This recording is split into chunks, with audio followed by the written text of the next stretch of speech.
आपका परिवार सब सुरक्षित होंगे, आपकी पढ़ाई सुचारू रूप से चल सके, इसीलिए ऑनलाइन क्लासेस लगाई जा रही हैं। कृपया आप सभी इन क्लासेस को ज्वाइन करें और पढ़ाई करें। तो आज मैं आपको ग्रामर का एक पार्ट पढ़ा रही हूँ, भाषा और व्याकरण। तो इसमें अपन सबसे पहले व्याकरण के बारे में जानेंगे। जिन बच्चों को इसके बारे में पता है बहुत अच्छी बात है, जिनको इसके बारे में नहीं पता है वो यहाँ पर अभी मैं पढ़ा रही हूँ, वो देख लें और समझ लें। ठीक है बच्चों। तो व्याकरण क्या है? व्याकरण है भाषा को शुद्ध लिखना, पढ़ना और बोलना व्याकरण कहलाती है। ठीक है। भाषा को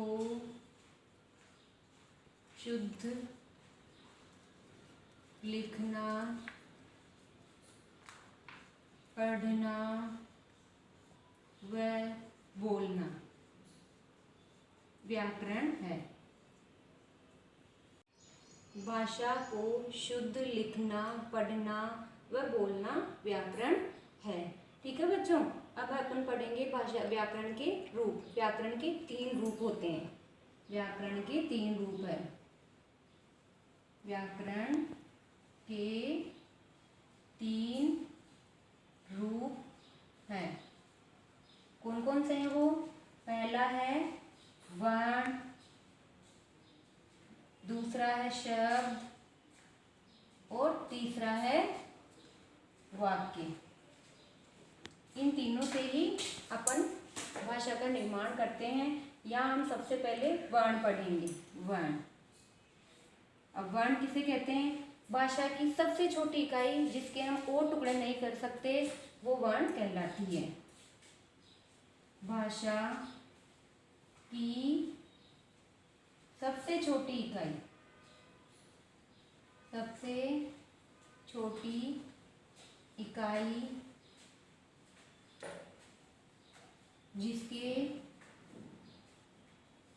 हम और टुकड़े नहीं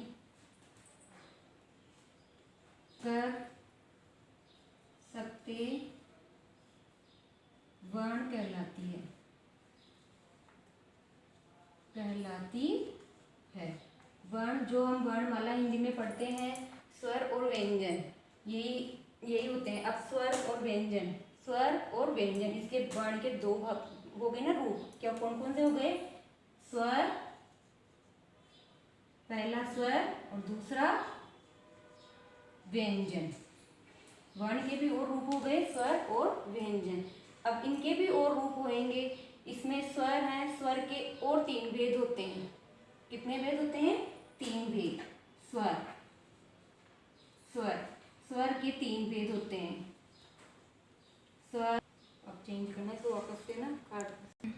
स्वर के 3 भेद होते हैं।